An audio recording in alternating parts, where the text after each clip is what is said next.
السلام عليكم ورحمة الله وبركاته. إن الحمد لله نحمده ونستعينه ونستغفره ونعوذ بالله من شرور أنفسنا ومن سيئات أعمالنا.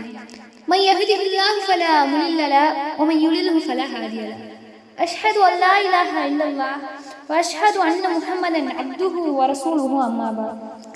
يا أيها الناس اتقوا ربكم الذي خلقكم من نفس واحدة وخلق منها زوجها وبث منهما رجالا كثيرا ونساء واتقوا الله الذي تساءلون به والأرحام إن الله كان عليكم رقيبا.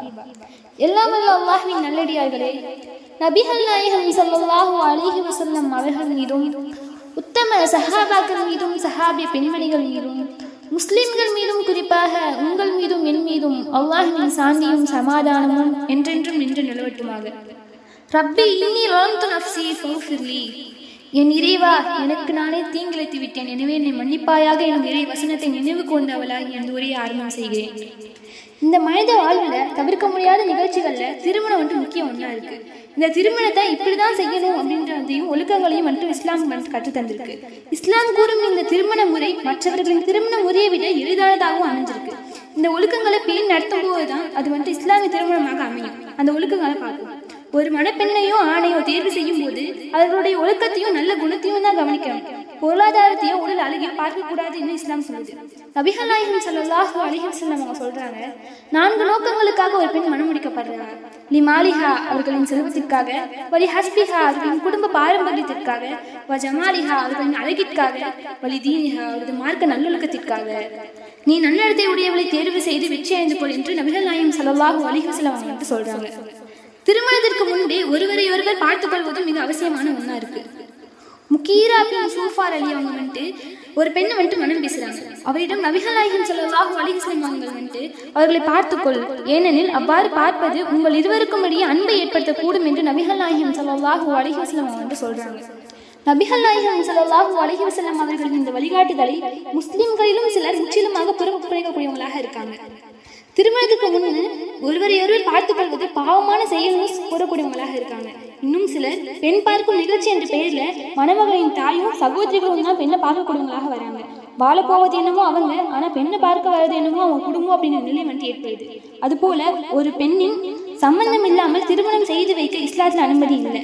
இருவரின் சம்பந்தமும் பெறுவது திருமணத்தின் அவசியமான ஒன்றா இருக்கு. கன்னி பெண்ணாக இருந்தாலும் விதவையாக இருந்தாலும் சம்மந்தம் பெற வேண்டும் என்று நபிகள் நாயகம் ஸல்லல்லாஹு அலைஹி வஸல்லம் சொன்னபோது, கன்னி பெண் சம்மதம் தெரிவிக்க வெட்கப்படுவாளே அப்படின்னு சொல்லி ஆயிஷா ரலியல்லாஹு அன்ஹா அவங்க கேட்கிறாங்க. அதற்கு நபிகள் ஸல்லல்லாஹு அலைஹி வஸல்லம் அவர்களது மௌனமே அவர்களின் சம்மந்தமாகும் அப்படின்னு சொல்லி நபிகள் நாயகம் ஸல்லல்லாஹு அலைஹி வஸல்லம் சொல்றாங்க. இன்னும் அந்த காலகட்டத்தில் கன்சா பின் கிதாம் ரலியல்லாஹு அன்ஹா அவர்களது தந்தை அவர்களின் சம்மந்தம் இல்லாமல் என்ன பண்றாங்க, திருமணத்தை நடத்தி வச்சிருக்காங்க. அதனை விரும்பாத கன்சா பின் கிதாம் ரலியல்லாஹு அன்ஹா நபிகள் நாயகம் ஸல்லல்லாஹு அலைஹி வஸல்லம் அவர்களிடம் தெரிவித்தவுடன் அத்திருமணத்தை நபிகள் நாயகம் ஸல்லல்லாஹு அலைஹி வஸல்லம் ரத்து செய்யறாங்க. ஒரு முஸ்லீம் பெண் ஒரு முஸ்லீமான ஒரு ஆணை மணமுடிக்க விரும்பினால் அவளது விருப்பத்தை நிறைவேற்றி வைப்பது பெற்றோர்களின் கடமை.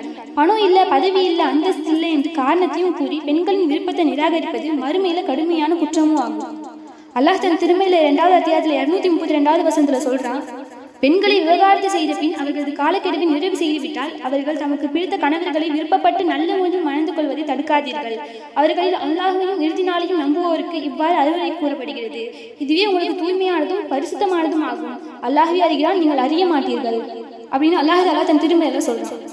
அல்லாஹையும் மறுமையினாலையும் நம்புவோர் இப்படிதான் நடக்க வேண்டும் என்று கடுமையான வார்த்தையை அல்லாஹ் பயன்படுத்தியிருக்கான். பெண்களின் இந்த உரிமையை பறிப்பவர்கள் மறுமையின் நாளில் அல்லாஹ்வால் விசாரிக்கப்படுவார்கள் என்பதற்காகவே இவ்வாறு கூறுகிறான். பெண்கள் தமது விருப்பத்தை தெரிவிப்பது கூட பாவமான செயல்னு கருதுற நிலை இந்த சமுதாயத்தில் ஏற்பட்டிருக்கு. ஆனா நபிகள் நாயகம் ஸல்லல்லாஹு அலைஹி வஸல்லம் அவங்களது காலகட்டத்தில் பெண்கள் இது போன்ற தமது விருப்பங்கள் வெளிப்படுத்தியிருக்காங்க. நபி ஸல்லல்லாஹு அலைஹி வஸல்லம் அவர்களிடம் ஒரு பெண் அல்லாஹ்வின் தூதரே, என்னை மனம் முடித்துக் கொள்றீங்களா அப்படின்னு கேட்டிருக்காங்க. அதுக்கு நபிகள் நாயகம் ஸல்லல்லாஹு அலைஹி வஸல்லம் அவர்கள் அப்பெண்ணை மனம் முடிக்க விரும்பாதனால மற்றவருக்கு மனம் முடித்து கொடுத்தார்கள். ஆனா நபிகள் நாயகம் ஸல்லல்லாஹு அலைஹி வஸல்லம் அவங்க உனக்கு வெக்க இல்லையா, இப்பெல்லாம் கேட்கலாமா அப்படின்னு சொல்லி அந்த பெண்ணை கண்டிக்கல. விபச்சாரம் செய்வதற்கு தான் வெக்கப்படணுமே தவிர திருமணம் செய்யுமாறு கேட்க எந்த ஒரு வெக்கமும் தேவையில்லை. இன்னும் சுலைம் ரலியல்லாஹு அன்ஹா வந்துட்டு அவங்க வந்துட்டு என்ன பண்ணாங்க, முன்னாடி வந்துட்டு இஸ்லாத்தை வந்து ஏற்றுப்பாங்க. அவர் வந்துட்டு அபூ தல்ஹா வந்துட்டு மணந்து கொள்ள வந்துட்டு விரும்புகிறாங்க. அது சுலைம் ரலியல்லாஹு அன்ஹா வந்துட்டு நான் வந்துட்டு இஸ்லாத்தை ஏற்றவள், நீரும் இஸ்லாத்தை ஏற்றுக்கொண்டால் உண்மை மணந்து கொள்கிறேன் அப்படின்னு சொல்கிறாங்க. அதே மாதிரி அவங்களும் இஸ்லாத்தை ஏற்று அவங்க மணந்து கொள்கிறாங்க. ஆனாலும் அவங்க பொறுப்பாளர்கள் வழியாகத்தான் வந்துட்டு திருமணத்தை நடத்திடணும். பொறுப்பாளர்கள் மறுக்கவும் கூடாது அப்படின்னு சொல்லி இஸ்லாம் வந்துட்டு வழிகாட்டுது. அதுபோல திருமணங்கள் மிகவும் குறைந்த செலவில் நடத்தப்பட வேண்டும் என இஸ்லாம் வந்துட்டு கூறுது. பிறர் புகழணும், தம்முடைய செல்வ செழிப்பு உலகமெங்கும் தெரியணும் அப்படின்றதுக்காக திருமணம் வந்துட்டு நடத்தப்படக்கூடாது அப்படின்னு நம்ம மார்க்கத்தில் வந்து சொல்லப்பட்டிருக்கு. ஆனால் இந்த முஸ்லீம்களும் பல தடுக்கப்பட்ட பல காரியங்களை வந்து செய்து வரக்கூடியவங்களாக தான் இருக்காங்க. முதல்ல பார்த்தா பூ வைத்து நிச்சயதார்த்தமா. இந்த நிச்சயதார்த்தம்ன்ற பெயரில் பல ஊர்களில் பல வகையை செய்து வரக்கூடியவங்களாக இருக்காங்க. பூவை அந்த பெண்ணுக்கு வச்சு விட்டு பட்டு பொருட்கள் எடுத்து கொடுத்தா வேறு யாரும் அந்த பெண்ணை பெண் பேச வரக்கூடாதுன்னு அர்த்தமா. இன்னும் நிச்சயதார்த்தம் அப்படின்ற பேர்ல சொந்த பந்தோன்னு ஊரையே கூட்டி விருந்து போடக்கூடியவங்களாக இருக்காங்க.